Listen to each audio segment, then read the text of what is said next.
Hello fellow engineers and welcome back to Road Maintenance Simulator. My goodness, this game is making me miss my real job of engineering. Never thought I'd say that as a YouTuber. Yeah, it really is. It really is. Anyway, let's get into it. Let's continue. But first, this video is sponsored by Prosperous Universe. Now, being an engineer, I'm quite a big fan of spreadsheets, but also games set in space. And if you've ever wondered who pays for all those huge space battles you see in sci-fi games, this is going to be super interesting to you. Now, Prosperous Universe is a free-to-play space economy simulator available on all current web browsers and now available on Steam. You get to start your very own company, whether that's mining resources, designing spaceships, delivering goods, or you can even just trade on the stock market. It's set in a single universe with a single economy with thousands of other players you can choose to cooperate with or compete against. Every resource and commodity in this universe can and must be supplied by real people. Every price is determined by supply and demand on real-time exchanges 24 hours a day, 365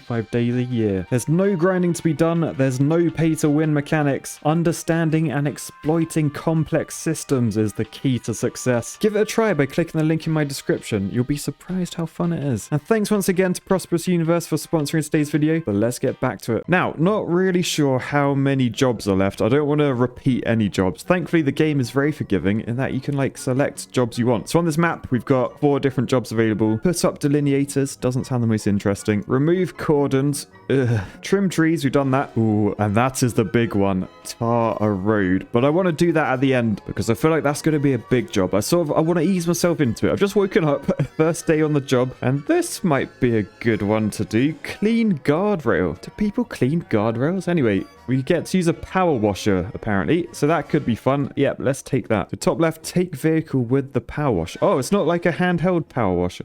Oh, is this the thing that I used to wash cars the other day? Yeah, it's this thing. Oh, that's used to clean safety barrier. What? You don't clean safety barriers, do you? Cleaning safety barrier. I'm pretty sure it's not oh, hang on. Oh, that's what that is. They do actually exist. Well, you learn something new every day. I'm pretty sure in the UK, one of these has never been used for anything. But yeah, look at that. It's cleaning the safety barrier. So that's what we're going to be doing in a second. So let's get in here. Starter up, handbrake off. The usual simulator game thing. Then let's get going. So what way do we go? We're going right on the map. Oh, balls. I'm always looking at the map to see what way I need to go. I forget I need to look at what's in front of me. So we'll open the gate and then we can go. And we're going left. Sorry. Whoa. That was close. Oh, we're not going left. I'm going the wrong way. Hang on. I'm gonna pull a U-E on the inside of this bend. Right. And then we're off. Nice. So we got to turn right ahead. We can do that pretty easily. Oh, I've been driving on the wrong side of the road. Stupid European countries. I think this game is based in Germany. But yeah, that was my fault. I can't blame the Germans for that. Yeah, we're going on to the motorway. Oh, God. Why are they stopped on the slip road? Anyway, mirrors, blind spot. We're good. My hands are very clean for an operator. I guess I'm in a truck. Oh, we're stopping here. We're stopping here. Right, so here we are. We're parked up. So we've got to press Q to bring that up. Ooh. And then E turns it on. Oh, cool. Right, then we've just got to drive close enough that it cleans it. So we just got to keep that circle between the lines. Okay, it's sort of annoying. I can't see how shiny it is afterwards. I guess I can see a little bit in the mirror. I was hoping to see some sparkles. This isn't as satisfying as I thought it would be. Anyway, I'm surprised we've got no traffic management. Cars are just creaming past 70 miles an hour. This doesn't seem the safest thing to be doing without something behind us telling people to slow down or get out the way. But I think that's the final bit of rail. Yeah, we're done. So we'll turn that off, bring the arm back in, and then we can head back. So as before, build up speed in the hard shoulder, then check your blind spot mirror, then pull out, turn the safety lights off, and then we're all good to go. And whilst I'm here, do you remember last time I spoke about how safety barriers work? Or maybe that was the first video. I think the first video. Go watch that one if you haven't yet. I explained exactly. Oh, frig me. Bloody hell, man. Slow down. Oh. That was, oh god, I don't like how quickly people break. But yeah, I basically described how the spacing of these posts make barriers work in different ways. It's how far back the barrier can go before it hits something. I didn't really mention at either end, you have this is called a terminal. And basically the barrier goes into the ground and there's a big lump of concrete attached to that end. So that just sort of acts like a weight so that when someone does hit the barrier sort of goes tight. If it doesn't have a terminal at the end, the barrier will just fall over. But with the concrete in the ground, as someone hits it, you can imagine it like going tight, and that stops the vehicles from going like into those trees, for example. So this used to be like the standard sort of terminal in the UK for both directions of traffic. Now you can only use it in the direction you can see here. So as you're driving down this way, you can have a terminal that slopes into the ground like that. That's fine. But if you're driving this direction, these aren't allowed anymore. Obviously, they will act as a ramp. In fact, I can probably find one to demonstrate that. So for example, as I'm driving along here, this shouldn't be like this because it allows you to do that and you end up on your side and... Oh God, how do I actually... Okay, we're out. We're out of the vehicle. I don't entirely know how to flip it. But point proven... These style of terminals, they're dangerous. Hence in the UK, you'd see... Actually, well, here's a good example.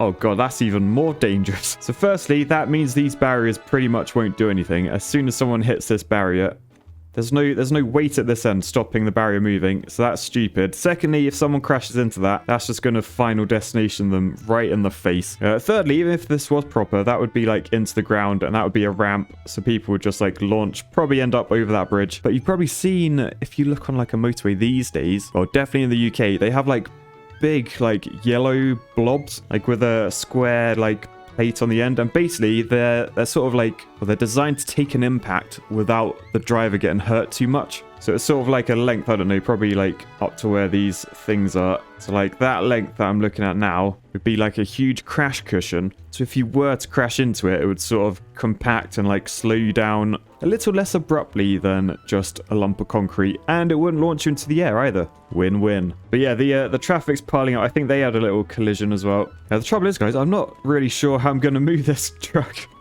I don't know how I did this. This shouldn't be like this because it allows you to do that. All right, we're in. Started the engine. Handbrake off. Right, let's go. Yeah, no, we're pretty doomed. I love that our bloke's literally just got back in the cab, like, on its side.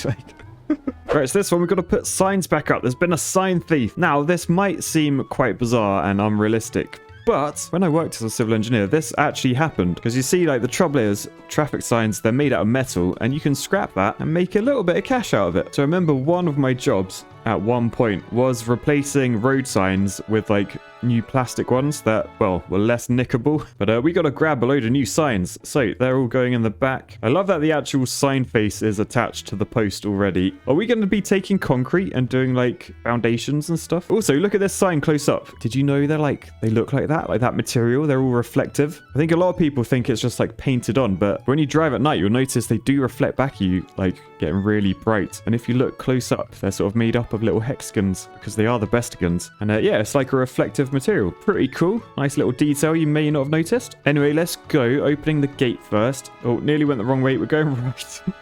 Why am I so bad at following that map? So we're going to park up here on the side of the road. This is quite a busy road, it looks like. There's like traffic flying past. I'm going to shove my arrow thing on the back to look the right direction. So when we go back here, you can see we got the arrow, we got the lights pointing left. So as people drive along, they should hopefully see that and avoid us. Yeah, then we're going to pick up a traffic sign, and then are we literally just going to shove it in the ground?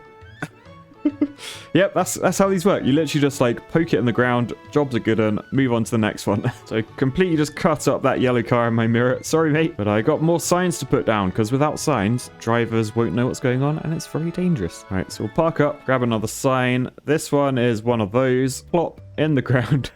Jobs are good. I thought we'd be doing like a foundation for it or something. So signs aren't just plopped in the ground like this game thinks they are. They're in a bed of concrete known as a foundation, which ensures the sign stays upright unless someone crashes into it, of course. Because obviously things like wind are going to put load on your sign face, make it blow over potentially. Hence you need some weight at the bottom. And something you may have noticed, depending on which country you live in, I guess. Can you notice all these posts? They're like just like a metal tube. That's like pretty standard. You use them on most roads. So let's say this is a fast road. Let's say, I don't know, 60 miles an hour, national speed limit. We got a safety barrier here. We got a sign behind it. It's got a normal post. That's absolutely fine because safety barrier is protecting any cars from hitting it. However, down here where the safety barrier has finished, that post there, it either needs to be really thin and therefore the sign face can only be a certain size, because if it's too big it could make the pole bend or whatever. Yeah, but generally what you've probably seen in real life, particularly if you're British, so rather than a round post, it's like a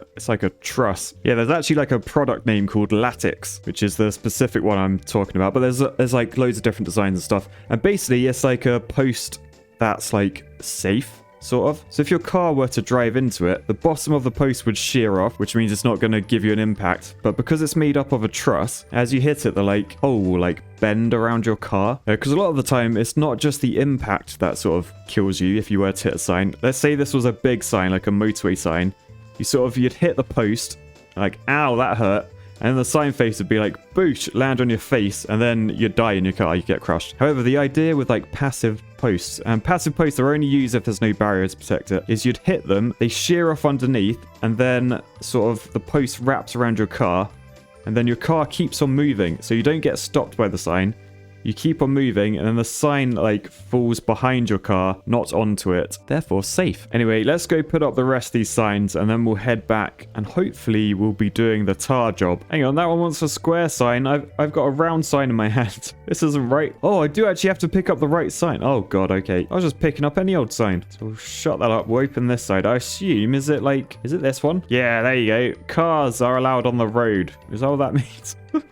That's not a British sign. That's definitely German. All right, so next up, we'll go over the flyover onto the motorway. Can I undertake the yellow car? Yes, I can. Sucker. Actually, I'm parking up here anyway. Oh, I thought I was doing the big old gantry signs for a second. So these are called gantries. They like hang your signs over the road. Very safe. Yeah, as long as there's a safety barrier here so you can't hit the post. All right, so that goes there. And then we're done. We're going on to the next job. We're going to be resurfacing some road. Oh, yeah. Oh, I've noticed over here, the steamroller's gone. I think the steamroller's already out there then. Nice. But we need this one, the traffic management truck. So we'll grab this. We got to load up some barriers. I just love that you carry these in your hands. It's so cool. That's a stupid detail, but I don't know, really impressive for some reason. Anyway, and then we're off. Now, I assume as we've got those barriers, we're going to be closing the road. Now, in the UK, oh god.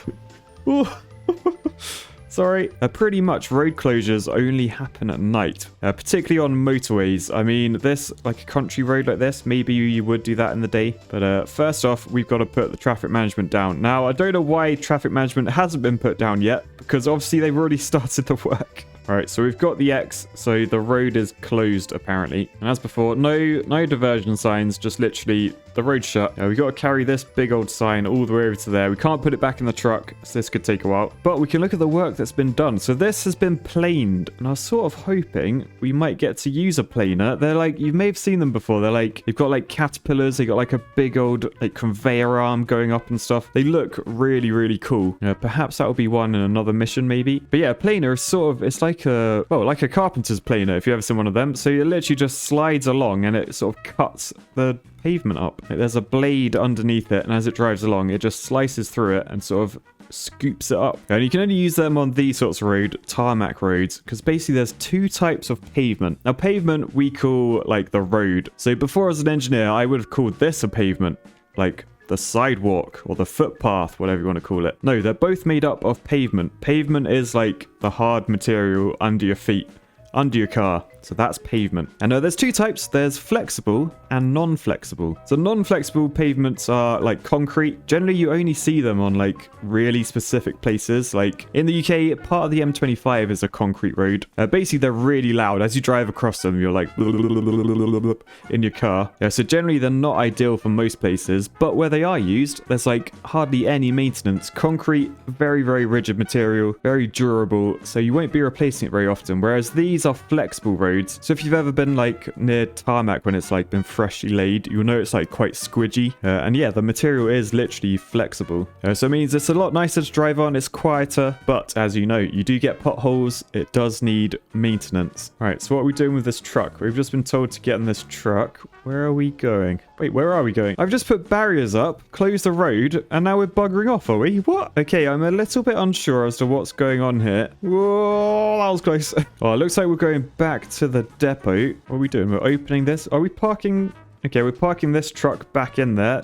Don't really know why. That's parked. Now we're taking the dump truck. Oh, that thing's gone as well. Who just took that? That was quick. So, oh man, we're in a dump truck. This is cool. This is really cool. All right, start her up. This is quite tidy up here. Usually it's like junk food and porn mags dotted everywhere. But right, we're driving this back to site. I don't know if we've got like material in the back or something. I don't know how much pavement laying we're going to be doing, whether it's just the top, the surfacing, or whether we'll be doing like the entire construction, because pavement's made up of lots of different layers. All right, traffic jam. Excuse me. I'm allowed through here. Oh God. Oh God. Right, so we've got to park in front of that thing. Okay. I think we are full with asphalt. And yeah, so we're just doing a resurfacing job. So as I said before, a planer would come along first and it would rip up the top surfacing layer. I just need to reverse into this using my mirrors. Let's see how close we got to go. All right, so that's good. So then we press space to put our handbrake on, and then Q. So you can see we're raising up the back now, so that should pour asphalt into the machine behind me. All right, so let's go take a look. So yeah, we've poured the asphalt out of our truck into there. You can see it's all laid in there, and this machine is going to lay it, and all we're laying is the top surface, so that's the asphalt layer. But beneath that, there's a few different layers. So at the very bottom, there'd be like something called a capping layer. Basically, if your ground isn't hard enough, you do test to see how hard your ground is. If it's not hard enough, you'd lay something down called a capping layer, and that just stops your road from like sinking into the ground. It's a bit of a foundation for your road. On top of that, generally you'd have something called a sub base, which is like just bits of rock. You know, if you ever go on like a railway, like those sorts of stone, road stone is probably a common term. It's basically made up of that. And then on top of that, you've got like another layer and then another layer,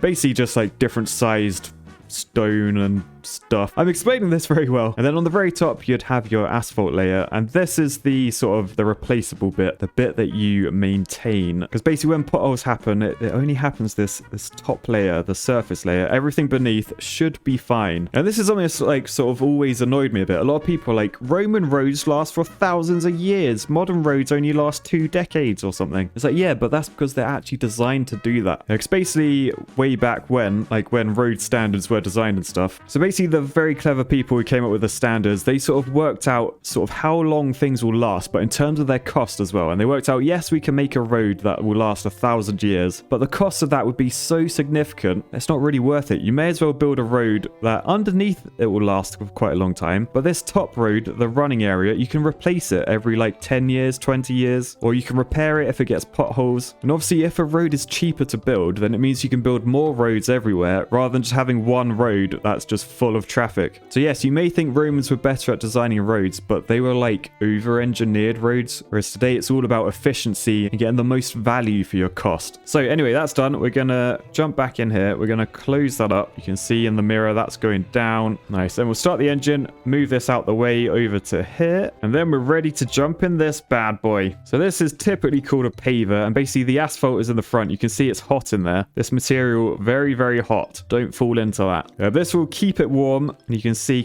like there's like a screw thing. So basically this is like a hopper. It feeds the asphalt through, and then the screw thing sort of spreads it along wide, and then there's like rollers and heaters at the back, and that will make sure it's all spread out nicely. And then you sort of, as you're going behind it, you have something called like a dipper, and basically you dip it through the hot road on the floor, and you can see like how much you've laid, how deep it is, because it's got to be a certain thickness for the road to work properly. And then you come behind with one of these, a steamroller, and you flatten it all down. And you probably do that quite a few times until the road all blends in with the adjacent stuff. Lovely jubbly. Right, let's get in this. I'm excited. So we're in the cab. Oh my goodness, look at all the switches on there. Oh man. All right, so we've just lowered something. Now we drive over to this. Is there a third-person camera? Apparently not, but I did find this.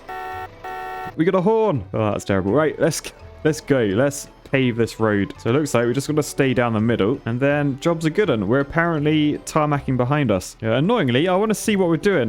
Right, I'm jumping out. I want to see what's going on. Oh no, I can't jump out. It won't let me out. Fine, we got to finish. So we're nearly done. We're just driving over the last little bit, and we raise that up, and then we park this over here out the way. And this has to be like the slowest thing I've ever driven. Right, oh, look at that. Steamy, fresh. I love the smell of freshly laid tarmac. I don't know, it's just such a nice smell. But you can see we did a pretty good job, but now we have to steamroll it. I don't know why I call it steamroller as well. It's not a steamroller, it's just a roller. It's definitely not running on steam. Oh, it's a dog make, like Paddy. Oh, and it's British. That is surprising. This dog's not a real brand, is it? No, Dio Grant excavators doesn't seem to be a real thing. Anyway, so this is the roller, and it's not just a roller. Oh man, it's so cool. So I assume this is going to be pretty realistic, I hope, because basically these don't just roll, they vibrate whilst they roll. So I've been told to press E, so if I press E, yes, can you see? The roller is vibrating.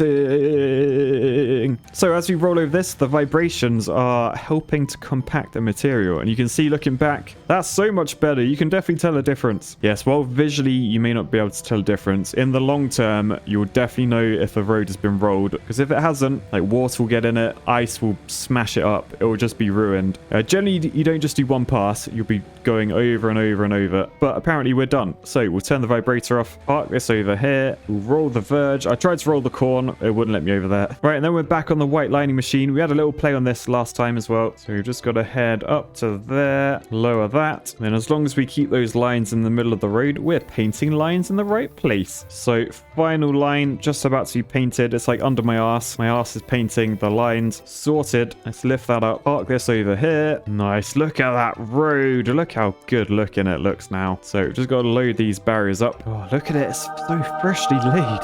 I love that the white lines are like not on the freshly laid bit. How does that work? Anyway, shame we weren't able to like plane it ourselves. I assume that's because like you need sort of 2 people to do planing. So generally the big cool machine with the conveyor arm coming off it, you have like a truck like that one over there, like sort of working behind it or in front of it. So the conveyor, like as it drives along, scraping the surface layer off it, puts it into a truck. Sort of like a combine harvester. Think of it that way. But yeah, it's probably quite hard to do in a game like this where you're a one-man team. But yeah, we'll load all of these up. My god, that guy's got like hydraulics in there. He's probably listening to G-Wagon. G-Wagon, G-Wagon, G-Wagon, G-Wagon. Right, so then we hop in here, drive on our new smooth road back to base. Ooh, smooth. Completely ignore the stop signs because we're late. Oh god. Look where you're going so you don't hit a sign. See, if that was a passive signpost, we wouldn't have died there. Unload the barriers, park this in the depot, and then we're done. Mission accomplished successfully. Now, sadly, I think I've done every type of mission in this game. Now, there are drainage stuff about, but I don't think we get to do it, unfortunately. Perhaps I'll be added in an update, but for now, that was Road Maintenance Simulator. Really fun series. Yes, I quite enjoyed sharing my knowledge with you guys. Hope you guys enjoyed too. But for now, peace, love, and really dangerous safety barrier. Oh, I missed it. Oh. Bye, guys.